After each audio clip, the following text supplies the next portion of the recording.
Alright, here we're going to find some composite functions.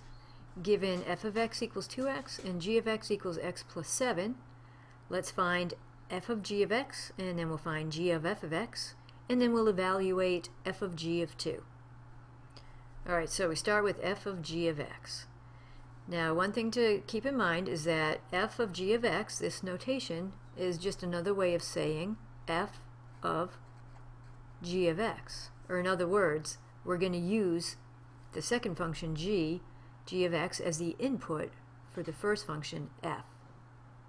So let's start with f of x, because f of x is equal to 2x. And if we want to find f of g of x, so if we want g of x to be our input for the function f, we need to replace every x with g of x. So that would give us, so we replace this x right here, 2 times g of x is x plus 7. And that is equal to 2x plus 14. So that is f of g of x.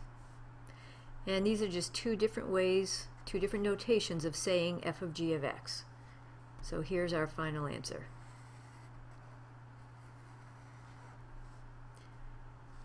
And now for part B, we want to find g of f of x. And we're going to use the same process,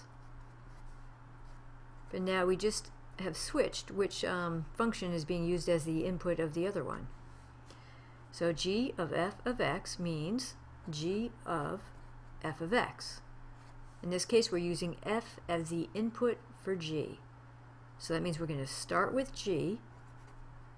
G of x is equal to x plus 7.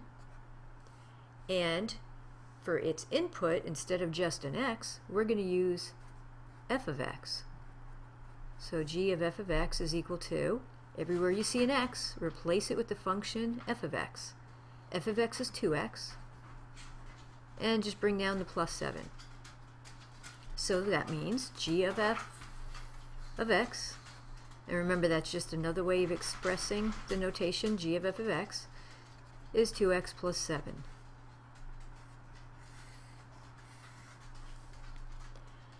And for part C, we want to evaluate f of g of 2. So let's see what that looks like. And that's the same as saying f of g of 2. Alright, so we can look at it a couple ways. One way we could look at it is we could say, okay, well, f of g of x is equal to, and we found that up at the top in part A, which was 2x plus 14.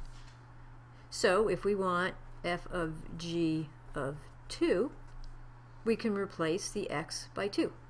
So 2 times 2 plus 14, which is 4 plus 14, or 18.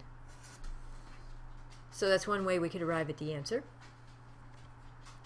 The other way we could arrive at the answer is to think of it this way instead, f of g of 2. So we're going to use 2 as the input for g. So first let's see what g of 2 equals.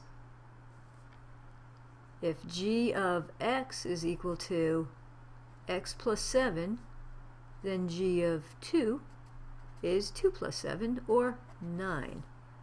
So that means if we want to find f of g of 2, we want to find f of 9.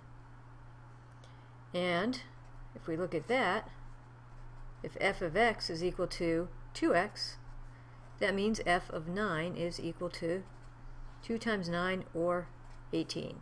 So in other words, our answer here also is 18. But as you can see, it's a bit quicker to get to it by just using the f of g of x function that we found in part A.